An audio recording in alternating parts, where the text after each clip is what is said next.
Hello, everyone. Welcome to Behind the Mic. I'm Gary Laubach, along with Mike Joseph, coming off a terrific 41-23 win over Holy Cross. We are now 2-0 in the Patriot League, and certainly the goal was out there in front of us to win a Patriot League championship.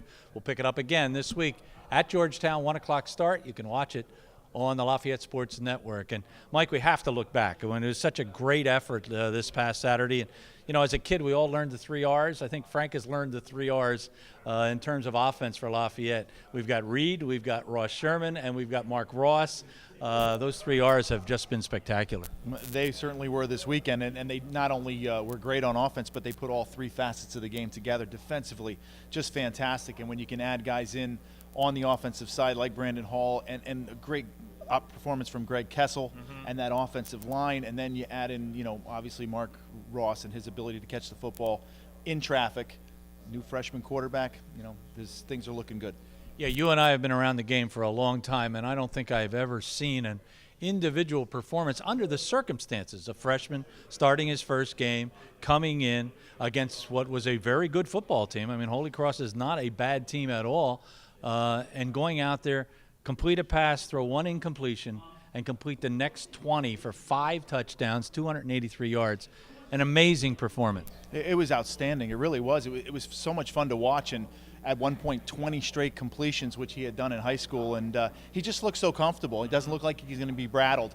I even thought I saw him change a few plays out there and go to some quick game and maybe what they call over a play from one side of the defense to the other. So he seems to have everything in the right direction, but you got to give a lot of credit to that offensive coaching staff for preparing him as a 3rd string, then a 2nd string, and now the starter, and giving him enough tools out there to work with that he can change some things and having a lot of confidence in him. So Mickey Fine and the offense deserves a lot of credit. Is there a concern about raising the bar as high as he raised it? I mean, almost beyond belief.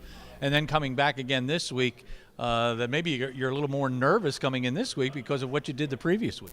Well, I think it's you really want to continue to put more of the playbook in, because really you want to go back to preseason and kind of install and say, listen, let's put a little bit more in. Maybe he can handle more. At the same time, you got to pull back. You got to make sure that he's comfortable with everything you're sending into the huddle, comfortable with all the formations, comfortable with the personnel groupings and things like that. But you know, everything looks full steam ahead for Drew Reed, and you know, it was just so much fun to watch. And hopefully Georgetown is a good next game for us, even though they've beaten us the last 3 years in a row. They come in 1-7. They're 0-2 in the Patriot League.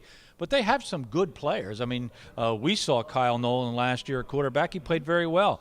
Nick Campanella was their running back last year. Zach Wilkie, their wide receiver. Those guys are all back. So they can present certainly a dangerous situation, in particular in that this is the perfect example of a trap game for us. No, absolutely. I think it is, because of maybe you look at their record. I mean, Frank said it best. This seems very similar to we are. You have a young quarterback. They have a decent offensive line, but they have some players on defense that can make plays. And remember, this team has beaten Lafayette 3 straight years in a row. So, you know, it's a big task for Lafayette. Each game you got to take one at a time. You cannot look past this game and look to coming home for Colgate, because after this game, you know, the last game of a road trip is always tough. In baseball, you say you want to win a couple, but you want to finish it off. Finish off the road trip, and I think that's going to be the key. Come home, and obviously everything lays ahead. Yeah, so it's right there. Don't look back. Don't look back at last week's game. Don't look ahead. Be ready to play on Saturday against Georgetown. If you do want to look ahead at Inside the Huddle with Mike Joseph. Every week he'll put a new one up there on GoLeopards.com again this week. But for now, Mike and I will see you on Saturday afternoon at Georgetown in Washington, D.C. So please join us. This has been Behind the Mic.